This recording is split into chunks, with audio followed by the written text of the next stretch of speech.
ओम श्री परमात्मने नमः। ओम श्री गुरुवे नमः। अथ चतुर्दशो अध्यायः। श्लोक नंबर 25। ये गुणातीत पुरुष के लक्षण बताए गए हैं। ये श्लोक है मानापमान योस्तुल्यस, मानापमान योस्तुल्यस, तुल्यो मित्रारिपक्षयोः, तुल्यो मित्रारिपक्षयोः। सर्वारंभ परित्यागी, सर्वारंभ परित्यागी, गुणातीतः स उच्यते, गुणातीतः स उच्यते। एक बार फिर बोलते हैं श्लोक को। मानापमान, माना ना पे कौमा, पमान न पे कौमा, योस आधे स पे कौमा, तुल्यस आधे स तक हमारा फर्स्ट पार्ट है। मानापमान योस तुल्यस, तुल्यो मित्रा रिपक्षयोः।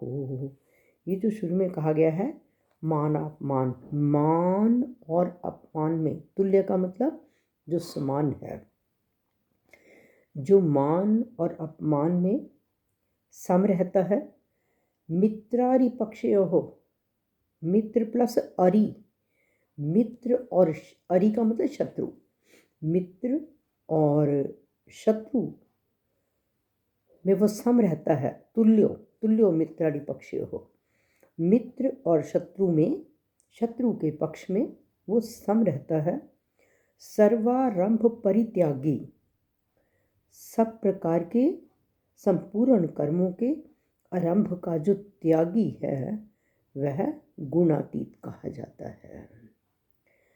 जो गुणातीत व्यक्ति है उसका कोई मान दे, उसको कोई मान दे या उसको कोई अपमान दे, उस पर कोई फर्क नहीं पड़ता। जो साधारण व्यक्ति है उसको कोई सम्मान देता है तो वो बहुत प्रसन्न होता है, अगर उसका कोई अपमान करता है तो वो दुखी हो जाता है। लेकिन जो गुणातीत व्यक्ति है उसे इस चीज़ का कोई फर्क नहीं पड़ता, कोई उसे मान दे या अपमान दे। तो गुणातीत पुरुष के लक्षण में कहा है कि मान और अपमान में वो सम रहता है। एक व्यक्ति उस महापुरुष के साथ मित्रता रखता है और दूसरा व्यक्ति अपने स्वभाववश उस महापुरुष के साथ अगर शत्रुता रखता है तो उन दोनों व्यक्तियों की किसी बात को लेकर अगर कहीं न्याय करने का अवसर आ जाए तो जो गुणातीत पुरुष है वह मित्रता रखने वाले की अपेक्षा शत्रुता रखने वाले को का अधिक पक्ष लेता है। पदार्थों आदि का बंटवारा करते समय वह मित्रता रखने वाले को कम देता है क्योंकि वो तो वैसे ही प्रसन्न हो जाता है, और शत्रुता रखने वाले को अधिक देता है ताकि वो संतुष्ट हो जाए। जो गुणातीत पुरुष है वो अपने पक्ष वालों के साथ न्याय और विपक्ष वालों के साथ उदारता रखता है, ऐसा गुणातीत पुरुष है। और फिर कहा है सर्वारंभ परित्यागी, सर्वारंभ परित्यागी वह महापुरुष संपूर्ण कर्मों के आरंभ का त्यागी होता है। धन संपत्ति के संग्रह और भोगों के लिए वो किसी प्रकार के नए नए कार्य आरंभ नहीं करता। प्राप्त जैसी परिस्थिति है, प्राप्त परिस्थिति के अनुसार उसकी प्रवृत्ति और निवृत्ति होती है।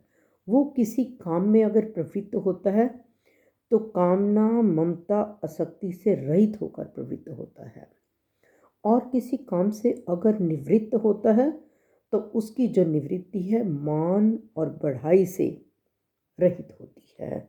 ऐसा जो है गुणातीत पुरुष है। ऐसा व्यक्ति जो है वो गुणातीत कहा जाता है। तो हमारा श्लोक है, मानापमानयोस्तुल्यो मित्रारिपक्षयोः सर्वारंभ परित्यागी गुणातीतः स उच्यते। कि गुणातीत व्यक्ति जो मान अपमान में सम रहता है और मित्र और शत्रु के पक्ष में सम रहता है, सब प्रकार के कर्मों के आरंभ का त्यागी है, ऐसा व्यक्ति गुणातीत कहा जाता है। श्री कृष्ण अर्पणम अस्तु।